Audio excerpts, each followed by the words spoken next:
The Tory pack takes out the Fox, one down. But where will Liam Fox's votes go as 4 remain standing to become Prime Minister?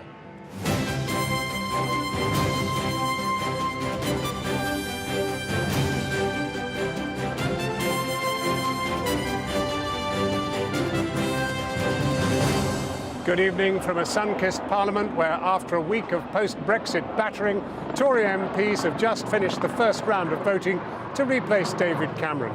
The first candidate, Liam Fox, has been knocked out in today's ballot. What does it tell us about the way these crucial votes are falling between the Brexiteers and those who oppose to them, such as Theresa May, who tonight does remain way out in front? We'll have the detail and the consequence. Also on tonight's programme, junior doctors vote to reject the government's new contract. Their leader quits, saying they're not going to get a better deal. Learning the lessons of the past, we're hours away from the most exhaustive inquiry into the Iraq war. So will all 12 volumes and 2.6 million words of the Chilcot inquiry give us chapter and verse tomorrow morning? Careless but not illegal, the FBI's verdict on Hillary Clinton's use of private email. She won't face criminal charges, but is confronting a political firestorm. And steel has been passed down through the generations at Port Talbot. But as thousands of steel workers in South Wales town face an uncertain future, we've been talking to residents in one street about life forged in the shadow of the furnace. My mother worked there, for one. My father worked there. Both my grandfathers. One of my grandmothers worked there. Like the old outside our factory in Llanelli, we produce steel workers, yeah. The result for the first round of the Tory leadership race are in, and Theresa May has topped the vote with half of all Conservative MPs backing her. That commanding lead means she is all but certain to go through to the final ballot of Conservative members in the country. The question now is which one of the remaining candidates will join her. Tory MPs will have another round of voting on Thursday. For more details on how the race to be MP is shaping up, hot foot from the results, political editor Gary Gibbon. Gary, so figures. Where are they? Let's have a look at the numbers first of all, because they give you some idea where things might go, but nothing is certain in this political world at the moment. You can see Theresa May in the results here, topping with 165. As you said, half the votes that were available. Andrew Leadsom, 66. Michael Gove behind her on 48. Stephen Crabb, the Work and Pensions Secretary, on 34. And Liam Fox trailing on 16 and now eliminated. Now, what you have to do is get to second place, because it looks as though Theresa May is a runaway certainty to get the first name on the ticket that goes out to members. And you have to say, looking at that Stephen Crabb probably isn't going to get there, and Michael Gove is going to struggle to catch Andrew Leadsom up. It's not undoable. All sorts of funny things happen in these contests. This is, amongst other things, famously the most deceitful and unpredictable electorate in the world, Tory MPs, and they might do one thing in the first round, one thing in the second, and the rest of it. But I look at those numbers and I see a serious possibility of an all-female runoff that the activists then choose from, and ex-Prime Minister a woman. And, of course, now we have to stress that it will all be resolved out in the country. And out in the country, Conservative members don't necessarily chime with Conservative MPs. They don't always, and on the whole, if you go back during the time that this system has been intact, they've tended to go for the most Eurosceptic person available. Maybe that'll be different now. There are some senses from talking to MPs, from one particular poll that's been just produced yesterday, came out last night in the Times. There's suggestions there that the activists are looking at this a bit differently. They're looking at who will be our next Prime Minister, not who's the leader of the opposition, which is who they've always had to choose in the past, who might just most match their mood. There is real concern in some quarters in Theresa May's camp that Andrew Leadsom, using some of the UKIP backers that she's got, might monster the membership and tell them you've got to have someone who's a Brexiteer. But a lot of people are thinking that Theresa May is now looking a little bit unbeatable. Here's how the day went in Westminster, which started with 3 of these rivals all sitting around the cabinet table. It could be a thumbs down for him if the favourite wins this contest. The Justice Secretary Michael Gove and the Home Secretary Theresa May have had a very scratchy relationship in Cabinet. But Theresa May has established a lead amongst MPs in the first round, which could see her occupying, not just visiting number 10, by the end of the summer. Returning officer for the Conservative Party leadership election 2016. These are the relevant figures.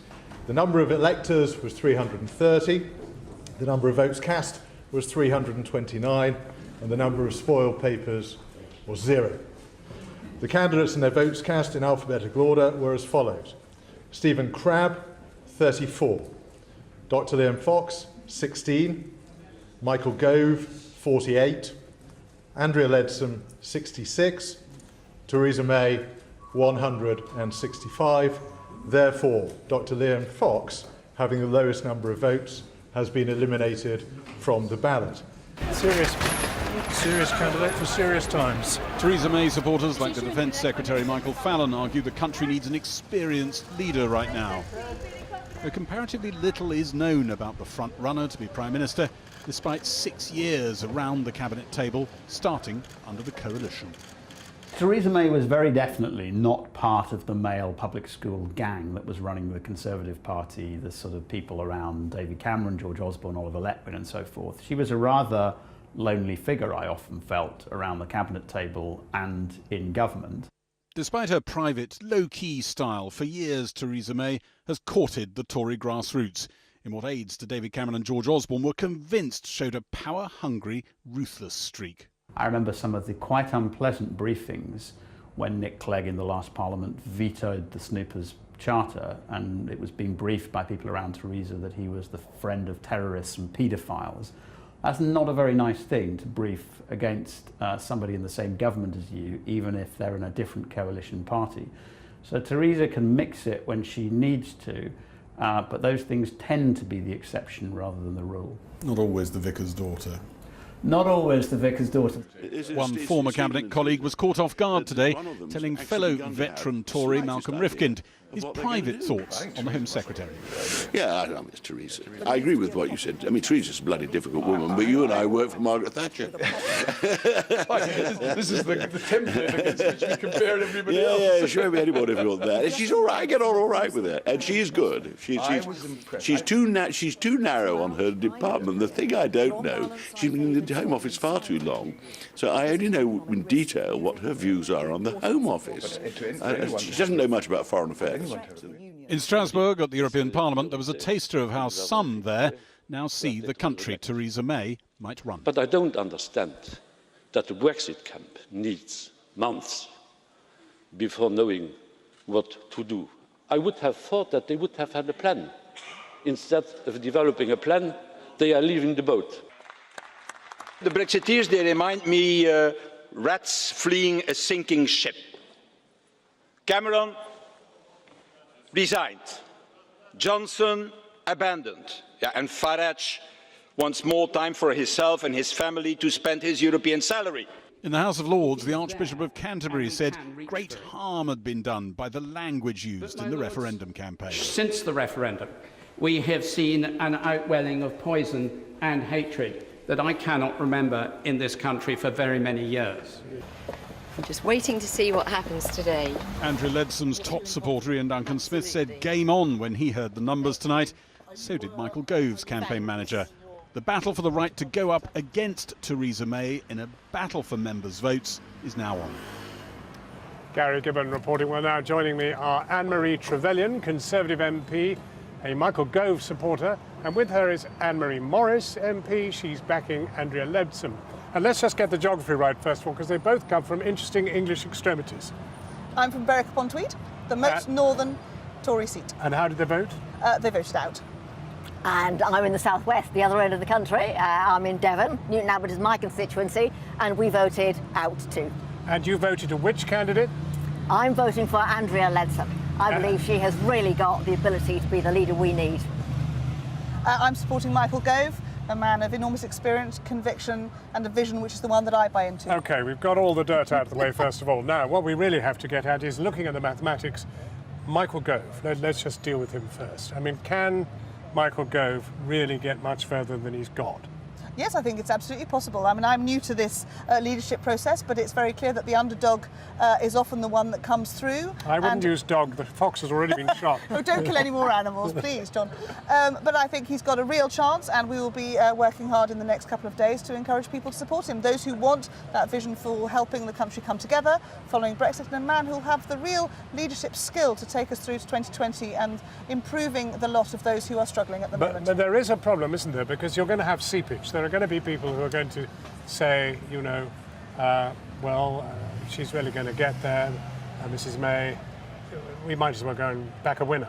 Yeah, I think that's a very fair comment, John. I think for me, the real challenge, and you mentioned it, I think, earlier, which is you need somebody who can not only deal with Brexit, and Andrea has more experience than anybody else in this runoff, and somebody who can also win the next election. And winning the next election means charisma. And one of the things which Michael said right at the start was, I'm a reluctant candidate, I haven't got charisma, but nonetheless, I'm there for the fight. I think that Michael is a very good brain, but if you want a leader, come on, I mean, you're not going to get away with that. Well, I wouldn't. I think anyone, as soon as Michael meets people and talks to them, they are impressed and overwhelmed. It was very interesting in the hustings yesterday to see how well those who were undecided were drawn towards him, and I think that vote this evening shows that he has more support than perhaps he even expected. Now, the classic situation here is that in any case, at the end of the day, whoever you choose, it's the people, your members of the party, 150,000 of them, who are going to make the final decisions. Yes.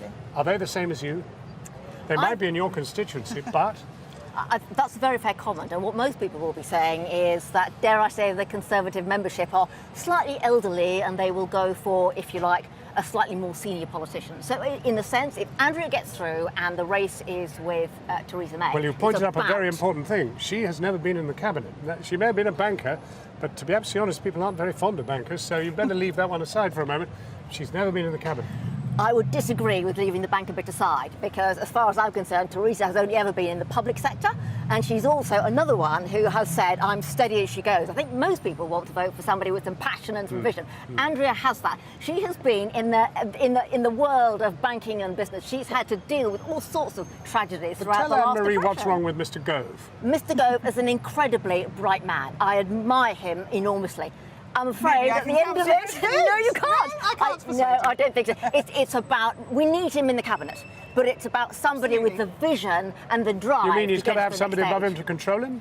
I don't think Michael ever needs controlling. I think he's his own man one way or another. Well, what's wrong with Andrea Leadsom? You tell Anne-Marie. I'm a huge fan of Andrea's. I want to hear this, Anne-Marie. Tell that, Anne-Marie. What's wrong with Andrea Leadsom? What's wrong with Andrea Leadsom? I think her level of experience is limited, and I personally want to have a Prime Minister who is going to have that level of experience, that ability to deal with the most complex negotiation alongside driving forward both our life chances agenda on all those areas that we're going to have to tackle to make sure that we meet the demands of that vote, which was that we have large parts of our country who are dispossessed. Yes, you may. Can he control his temper? Absolutely. I wouldn't want him. Would you, a Prime Minister? Well, I would want a Prime Minister who is able to be robust when it's necessary. And I think you can call it temper, you can call it clarity of vision. I think the Prime Minister we have now has exactly those same times. When it's necessary to lead, that they can always come up to the plate, take on the difficult challenges and take us forwards. Trust is going to be the big word. And a lot of people trust Mrs May. She's been a trouble-free Home Secretary for 6 long years, the longest-serving Home Secretary ever. She's been in the Cabinet. Andrea hasn't. Won't people think, well, I think I'd rather trust her? Or is it all about Mrs Thatcher, as Andrea Leadsom suggests? I think you're right, it's about trust, but it is also about record. And I dispute this lack of, street cred and lack of experience. When you look at Margaret Thatcher enough? She says she wants to be another one. She didn't put it quite like that, but there is an element of it that is like it. But think about it. Theresa has been in the Home Office for many, many years now. If we look at the immigration figures, clearly there was nothing she could do about the European figures, but where are we with the non-European figures? And I think people will look at that as a record and say, is this somebody we could really trust to get those numbers down? Well, of course, Andrea Leadsom wasn't in the Cabinet, so she can probably shake free of the immigration issue. Michael Gove was. Michael Gove was, and I think the challenge that the Home Office has had, led by Theresa, has been that under the EU regulations there was a lack of control over a large part of them. But the reality is, as Anne-Marie says, that in terms of managing it overall, there has been a lack of focus. And I need a Prime Minister who will drive that Brexit deal to make sure that we have absolute control of our no more free movement of people. Let's be candid, there is unity amongst the Anne-Maries on one thing, and that is Mrs May's in trouble from your point of view. But that's right. And I think a large number of our electorate out there are of the same view. Well, Anne-Marie Morris, Anne-Marie Trevelyan, a great joy to have the two Anne-Maries, first time ever on the same programme. More from here later. Back to Kathy now in the studio. Thanks, John. Now, junior doctors have rejected the government's final offer on their new contract, despite their union, the British Medical Association, advising them to accept the deal. Jeremy Hunt, the Health Secretary, has said the result was extremely disappointing, and the chairman of the BMA's Junior Doctors Committee has resigned after warning members they're never going to get a better offer. Our health and social care correspondent Victoria MacDonald reports. It had been hoped this was a signed and sealed deal, the new junior doctors contract approved by the government and the British Medical Association. But today, following a referendum, yes, another one, junior doctors and medical students have rejected it, 58% against. The Department of Health says, as you would expect, that it is disappointed in this result. But the question is, what next? Will Jeremy Hunt just simply go ahead and impose this new contract? Or will they go back to the negotiating table? Or will there be more strikes? So what did they reject? The deal reached in May counted Saturdays and Sundays as plain time, part of a junior doctor's normal working week. That was a massive concession by the BMA. However, they would receive extra money, between 3 and 10%, for working at least 7 full weekends a year. And their basic pay would increase by 10 to 11%, although not the 13.5% the Health Secretary had promised. Yet it seems other parts of the contract are of concern. It still does not deal with the recruitment and retention, which is still a significant problem in the NHS. It still does not fully address the issues with discrimination against less than full-time workers. And it is still trying to expand 7-day services in an NHS which is already understaffed and in its worst financial crisis in its history. Time is running out though. Next month, more than 6,000 medical students graduate. They will be given the old contract to sign before moving on to the new one, if it's in force, in October. And today, the Health Secretary did not rule out imposing it. I need to reflect on what's happened today, but I think I do owe it to the country to make a rapid decision going forward, because I think there are so many other currents in our national life at the moment that people in the NHS do need to know where they stand, and patients who use the NHS need to know whether we are going to proceed with our manifesto commitment for a 7-day service. Where are you, Jeremy? This has been a bitter dispute. 6 unprecedented strikes by junior doctors and numerous attempts at negotiation. Today, the BMA blamed the rejection on anger and mistrust towards the government over its handling of the dispute. But having asked his members to accept this contract, Johan Malawana, the chair of the Junior Doctors Committee, resigned, saying to continue in the job would be dishonourable and untenable. Well, joining me now are 2 junior doctors, Dagan Lonsdale, who voted against the new contract, and Roshana Median, who voted for it. Roshana, let's start with you. All the way along, we've had you in the studio, you've opposed this contract. So what changed your mind? I think the main thing that I was concerned about and that made me vote yes, and it was a difficult decision, was that I was worried that would we vote no, we would lose some of the gains we'd made over the campaign in the 6 months.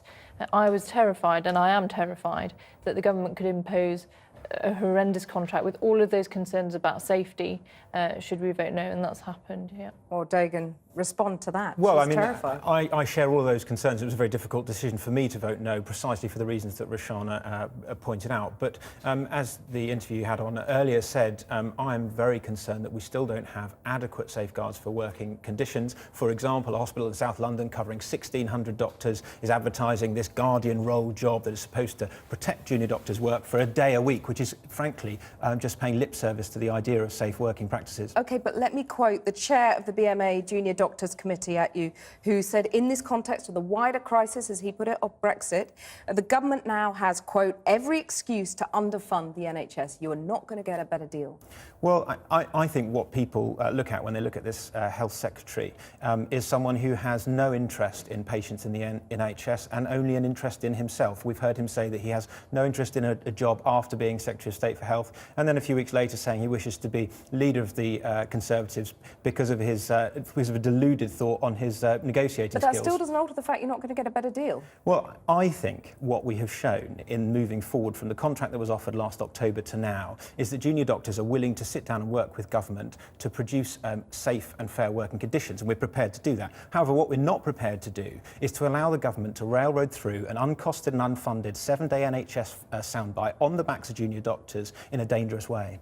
Roshana, you've pushed the government so far, so why give up now? I don't think we are giving up. I think ultimately, whether we voted yes or no, all junior doctors want the same thing. We want a safe and fair contract. Believe me, my voting yes wasn't because this contract was what I thought was good for the NHS. It wasn't. But isn't it good. naive to think you can, vote yes and then change the contract? So no, in that I believe that there were levers inside the contract that could allow us to effect change in the future.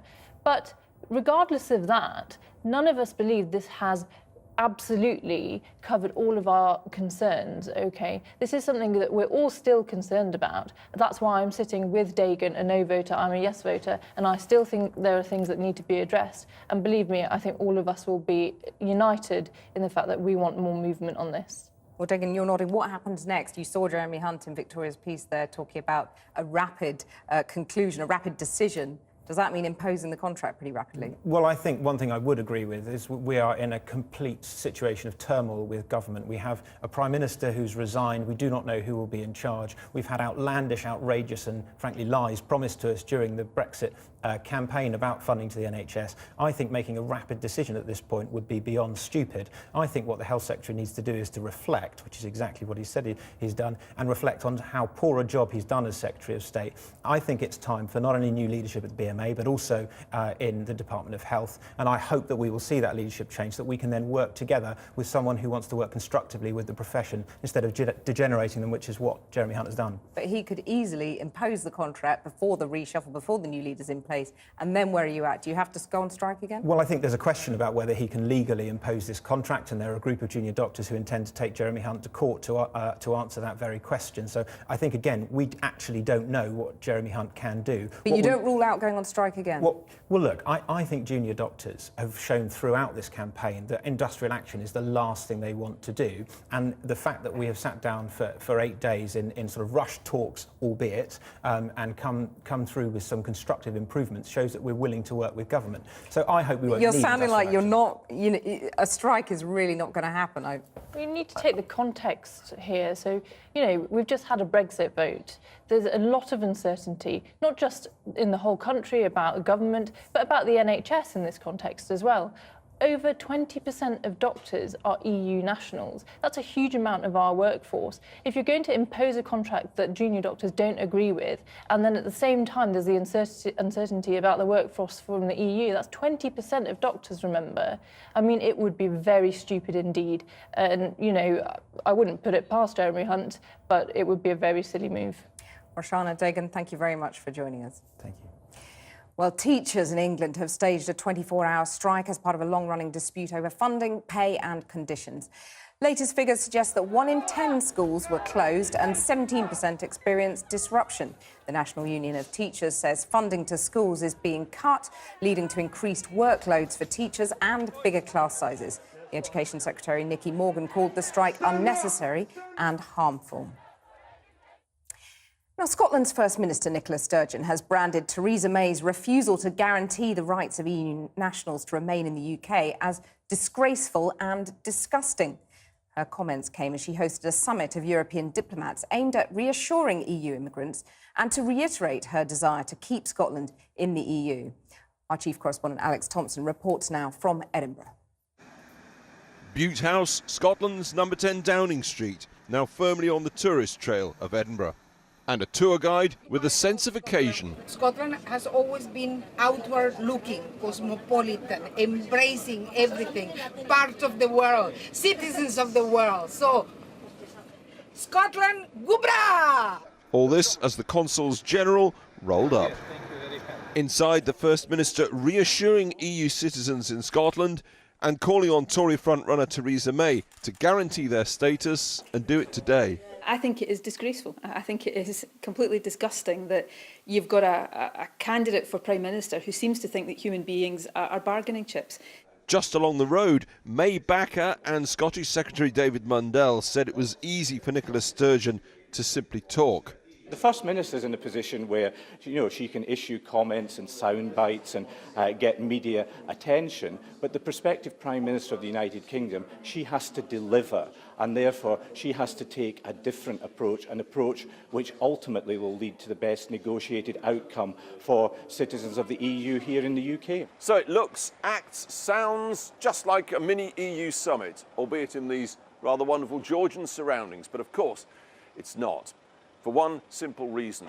Without independence, Nicola Sturgeon knows very well her capacity to actually do something beyond offer rhetoric, words, is virtually non-existent. Patience and the need for calm, the watchwords of the Consuls General as they left the meeting. Stay cool.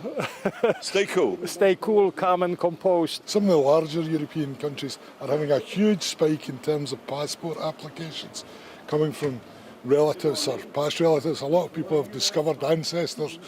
And then an undiplomatic disclosure. Do you support independence for Scotland? I have to stay impartial, but between me and you, I do. You do? It's not quite so jovial for EU citizens who've made Scotland home and now wonder. At the Yellow Bench Cafe in Leith, Polish citizens mull over new uncertainties. Do you feel that your future here is less sure, less certain? Yes, definitely. It's a bit scary. And I was given the opportunities that my parents could have never dreamt of, and I felt this sense of ending almost, as almost a nostalgia for the time when I could go anywhere and do anything. I quickly started feeling that my opportunities are closing. We are becoming an element in the game. For the first time, actually, I've started feeling that it might be not that certain, and my future here is not certain as well. So in the capital, Marta, Tom, Magda and their friends face a long wait, as do all EU citizens, not just across Scotland but across the UK, for that elusive thing at the moment, certainty. Alex Thompson, Channel 4 News, Edinburgh. Well, following the referendum result, the outlook for Britain's financial system is challenging. That's according to the Bank of England Governor, Mark Carney. He promised to change the rules to ensure big banks keep lending. But the pound fell again today to a new 31-year low. And there's also evidence of the Brexit contagion spreading, with concerns about the UK commercial property market in particular. So our business correspondent, Helia Ebrahimi, is here. Just tell us a little bit more about that promise from the Bank of England Governor. Well, we might be experiencing a power vacuum in Westminster, but there certainly doesn't seem to be one in Threadneedle Street. This is the third time we've heard from the Governor of the Bank of England since the Brexit vote. We know, for example, that interest rates are likely to fall. And today we had news that there's this huge reversal in bank regulation. Ever since the Lehman collapse, banks have been pressed more and more to hold more capital to make them safer institutions. Well, today they were told they could scrap that top layer of capital. And because of the way banks work, £5.7 billion of capital, which they can now do without, amounts to £150 billion of lending to the real economy, or at least that's what the governor hopes. Let's have a listen in. This is a major change. It means that 3/4 of UK banks, accounting for 90% of the stock of UK lending, will immediately have greater flexibility to supply credit to UK households and firms. So will it work? Well, the fly in the ointment is that there has to be demand in order for banks to write these loans.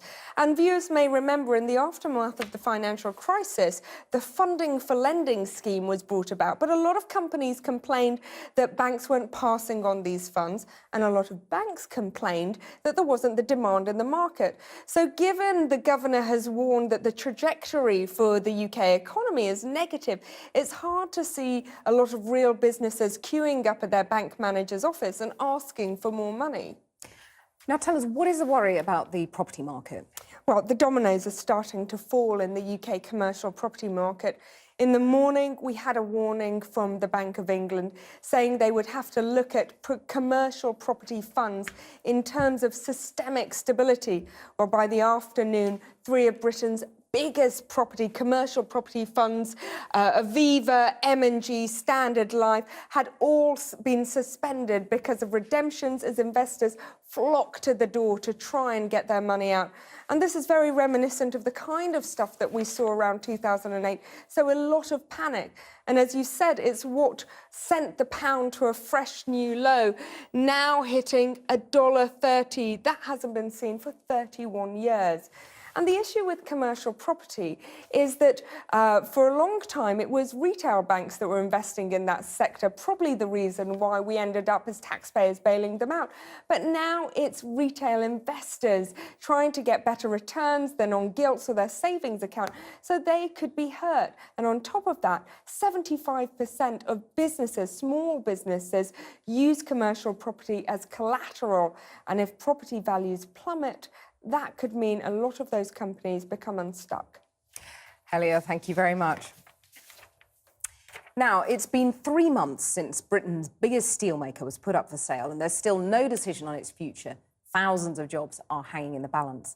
Current owners Tata meet on Friday to discuss their next move following the Brexit vote, and nowhere is waiting more keenly for a decision than the South Wales town of Port Talbot. Our Home Affairs correspondent Andy Davies has spent a day with the residents of one street there whose lives are entwined with the steelworks right on their doorsteps.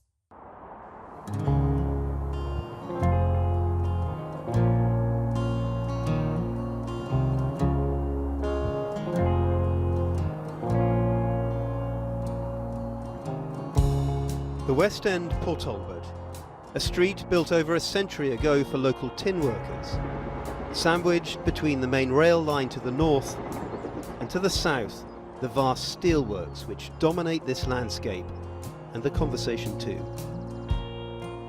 How proud are you to come from Port Talbot? Oh, I love Port Talbot. I love it. Got some of the loveliest people in the world. Yeah. It's the steelworks.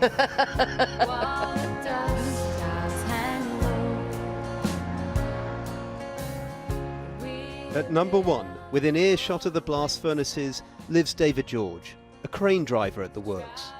Can I just ask you what it's like living so close to your work? To your workplace, yeah. You wake up every morning, you see that, don't you, every morning? Yes, I know, and you might think, oh my God, that could be hell, that could, you could look at where to go, but no, you just blank it out, you know what I mean?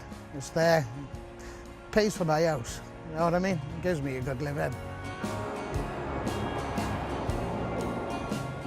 Cross over the street and we meet Stuart, a maintenance subcontractor there. What do you like about working in there?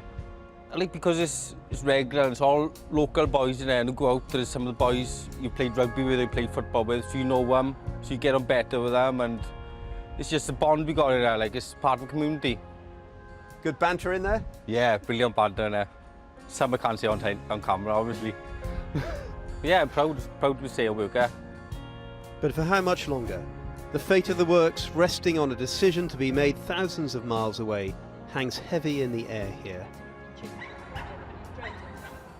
Jane Ratcliffe, 12 doors down and resident on the street for 40 years, has a son-in-law in the steelworks. How would you describe what these last few months have been like for your daughter, for you as a family? Worry, I think, more than anything else. She is worried that, that he could lose his job. And as I said, they got a mortgage. What do they do then? I would hate them to have to go out to town to live, because they've never been away from us. Well, my father worked there, my husband worked there, my son does now, but with a contract. Children of steelworkers have become parents of steelworkers. The generational ties to the works are writ large here. Did you say you worked in the canteen in there? Yes. Die Botcher, or as fans of the comedy series Stella know her, Auntie Brenda, adds a touch of celebrity to Port Talbot's West End. I remember as a youngster going for a walk up the mountain with my dad and my brother and seeing the whole spread of it and him explaining what the different sections were, the hot mill, the cold mill, why the steam was coming out, why the smoke was coming out. It's been a constant in our lives for so long, hasn't it?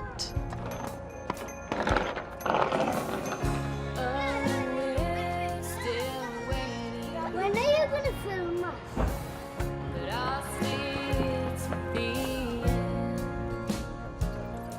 Come on.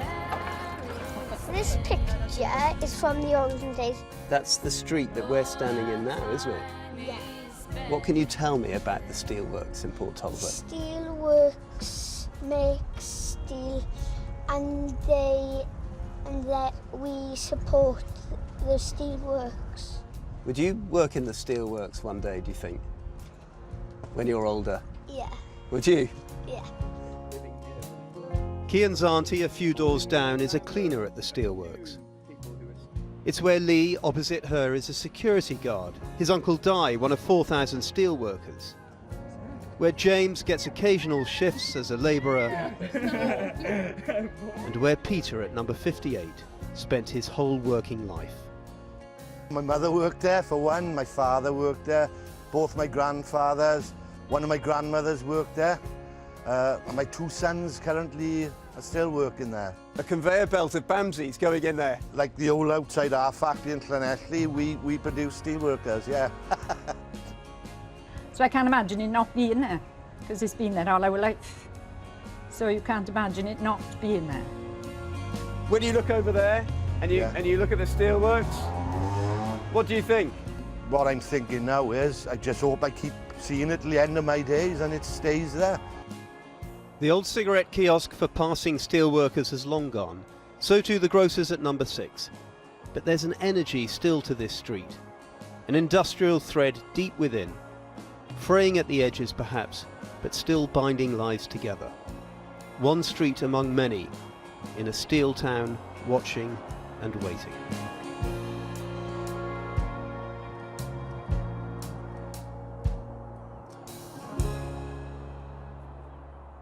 Andy Davies reporting from Port Talbot there.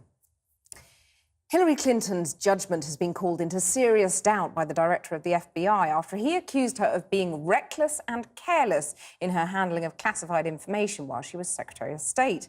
James Comey was speaking at the conclusion of a year-long FBI investigation. And although he stopped short of recommending she face charges, his verdict was nevertheless damning. More grist to the mill, perhaps, for the Republican candidate Donald Trump, who's labelled her crooked Hillary. Our Washington correspondent Kylie Morris is at the FBI headquarters in Washington. Kylie. Yes, Kathy, I mean, really, James Comey broke with tradition here to publicly articulate the evidence against Hillary Clinton. She may have escaped prosecution, as you say, but she certainly didn't escape harsh criticism from the FBI director. This investigation has been a thorn in the side of her campaign. She's admitted that she had this private server system when she was Secretary of State. She regrets that, but she's always maintained that she never sent classified information using that system. But today, James Comey said that is not the truth, that in fact she did on multiple occasions use it to send classified information, and at times that information was classified top secret.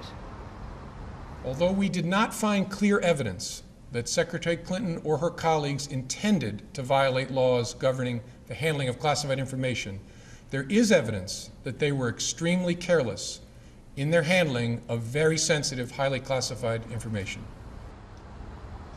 This was meant to be a good day for Hillary Clinton's campaign. She's going out on the stump with Barack Obama. I think she's caught his plane, in fact, the presidential plane, down to North Carolina to be alongside the president, to use some of his popular standing currently to try and build her support among voters in the South. But really, this is incredibly difficult. She is selling herself. Her main message has been that she is massively experienced and very well qualified. But when you have misjudgment at this scale in handling classified information, then it means for Republicans and Democrats who have real doubts about her trustworthiness, well, that could only serve to harden those attitudes. What happens next? The information goes from this building, the FBI, across the road to the Department of Justice. We know that Hillary Clinton won't be prosecuted, but there's some chance that we could, for example, see senior staffers sanctioned, at least, by the department on the basis of the information they receive. Kylie in Washington, thank you very much. Well, now tomorrow, the long-awaited report into the Iraq War will be published here in Westminster. The Chilcot Inquiry's aim is to identify lessons to be learned from the 2003 invasion of Iraq, and Tony Blair's decision to take the country to war will be fiercely scrutinised. But what the inquiry will not address are some of the profound effects the invasion had on the surrounding region, especially with regards to Syria. Our international editor, Lindsay Hilsum, takes a look at how the legacy of the Iraq War has shaped the Western politics of intervention ever since.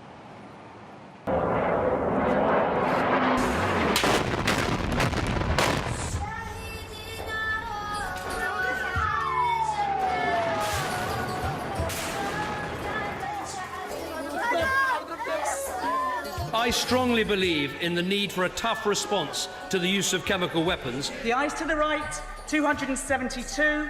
The noes to the left, 285. They said no to intervention in Syria because they regretted what they'd done in Iraq. Lord Chilcot will detail what went wrong when Tony Blair sent British forces to Basra in 2003. But many Syrians say they need the British to help defend them against the regime of Bashar al-Assad. People in Syria are definitely paying for the mistakes that were made in Iraq. Look at what are the results of not intervening in Syria. What do you have in Syria right now? You have an illegitimate regime, you have a failed state, and you have Syria has become a safe haven for terrorist groups, especially ISIS and al-Nusra. So that's the outcome of not intervening in Syria. But Syria's agony can also be blamed on the debacle in the neighbouring state. The toppling of Saddam Hussein changed the balance of power in the region and fueled sectarianism. Iraqis were enthusiastic about their new democracy, but elections inevitably favoured the Shia majority, and many new leaders abused their newfound power, angering Sunnis, especially in their stronghold of Fallujah, where American forces fought Sunni fighters in 2004. It was the most intense combat they'd seen since Vietnam. The rise of the Islamic State has its roots in that battle and its aftermath. The Iraq War was justified to the public as part of the war on terror, part of the pushback against al-Qaeda internationally after 9/11. But ISIS, as a specific organisation, was heavily influenced by the occupation of Iraq. Many of its leaders seem to have actually met in US prisons under the US occupation of Iraq.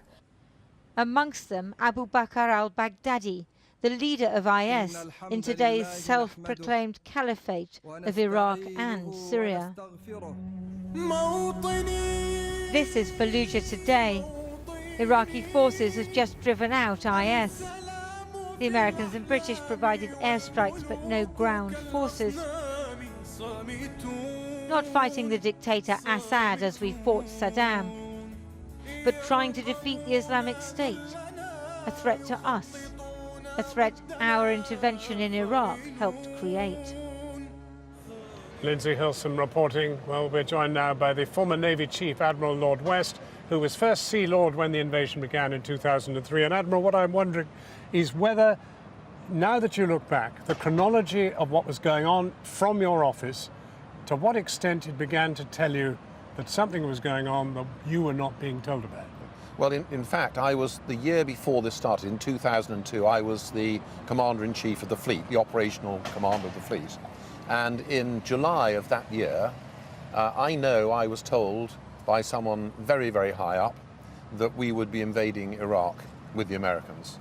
And I had a meeting with my fleet command team, and I said I want the Navy and Marines ready for war in the Northern Gulf, because I had no idea of what the operation was going to be, by the 31st of December this year. That was 2002. How high does very, very high up get? It wasn't the first sea. It wasn't the first Sea Lord, and it wasn't as high as you can get, but it was very high up. That's all I'm willing to say, really. Right. And I knew, for example, we would need mine countermeasures vessels, and I said, right, we'll sail them after the summer leave because they take longer to get there. The excuse we'll use is they're doing exercises. Now, I wouldn't have done those things off my own bat. You don't wake up in your bath in the morning and say, let's get ready for war and sail these. Someone told me, so I know someone told me.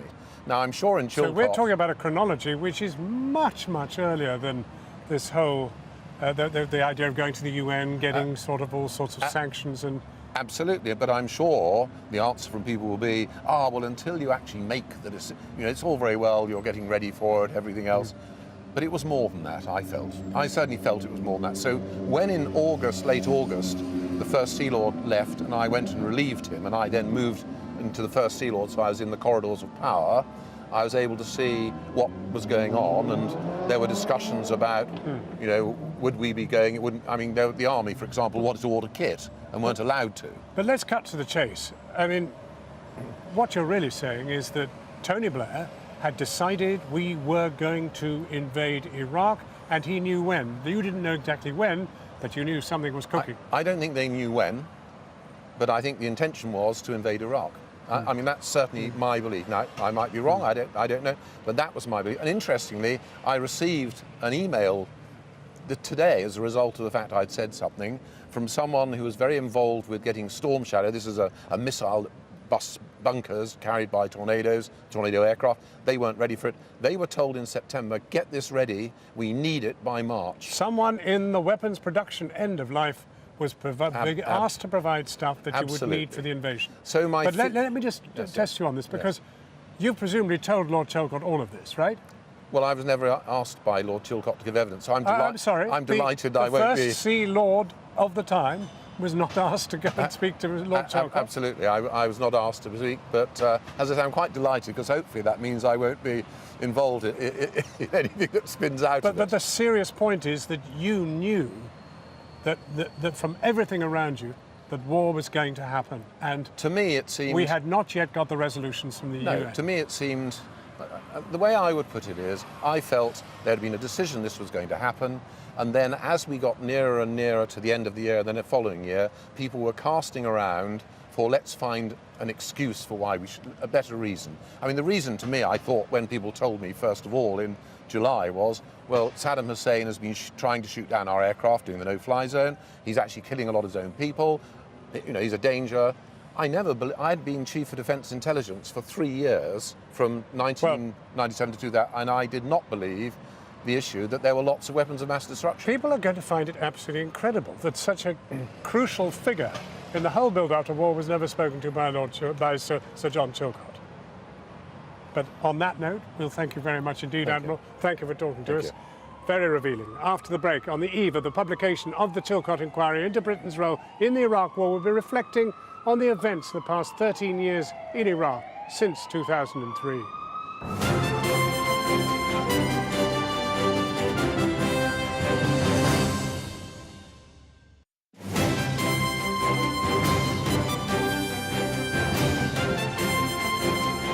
Welcome back to Westminster. Well, Iran is the mother and father of a remarkable film industry, and one of the greatest film directors there, the award-winning Iranian film director Abbas Kiarostami, has died in Paris at the age of 76. He'd been undergoing treatment for cancer.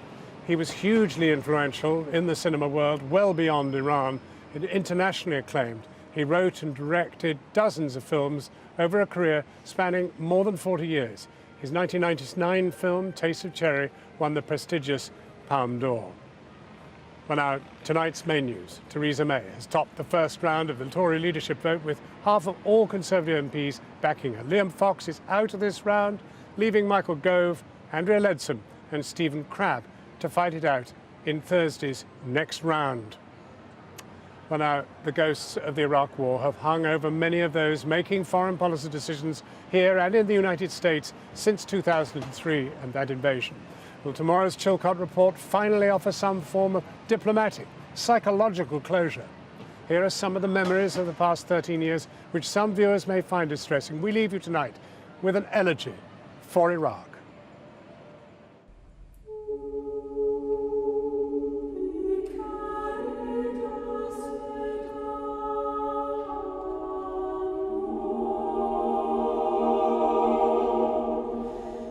At this hour, American and coalition forces are in the early stages of military operations to disarm Iraq, to free its people, and to defend the world from grave danger.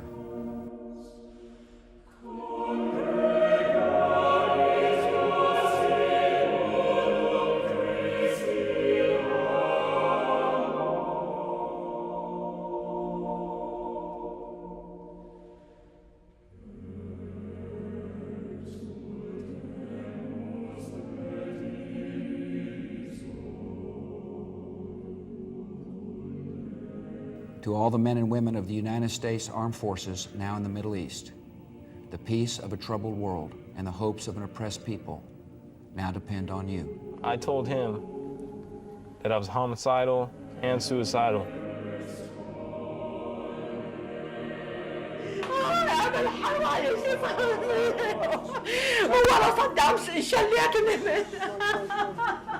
اجعل السلام اجعل السلام يا الله.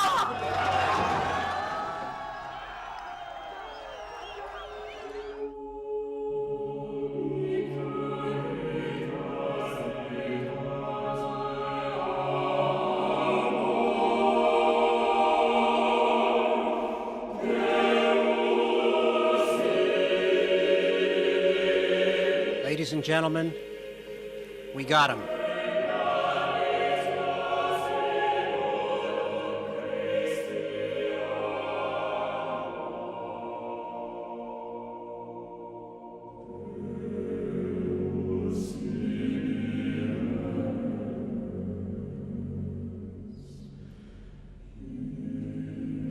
Lay down.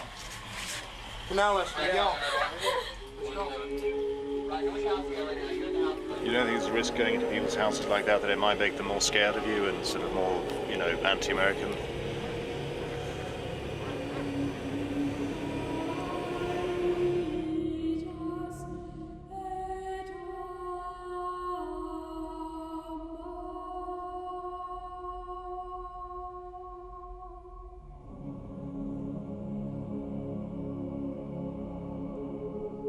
I feel terrible about what happened to these Iraqi detainees.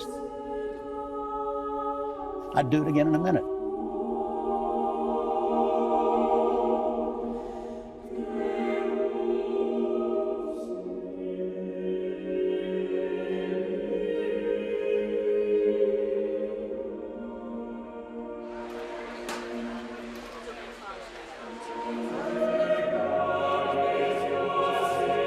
Do you feel that this huge sacrifice that you've made has been for a cause that has been worthwhile?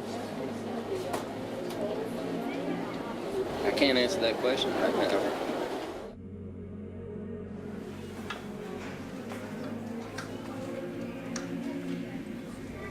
When people look back on this time and look back on this conflict, I honestly believe they will see this as one of the defining moments of our century.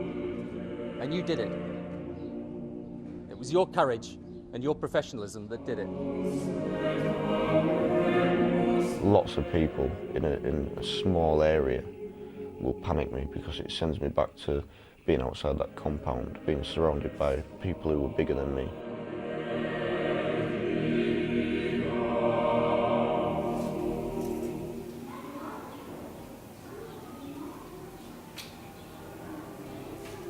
يعني هو يموت بس مو هسه يموت قريبا everything that American troops have done in Iraq, all the fighting, and all the dying, the bleeding, and the building, and the training, and the partnering, all of it has led to this moment of success.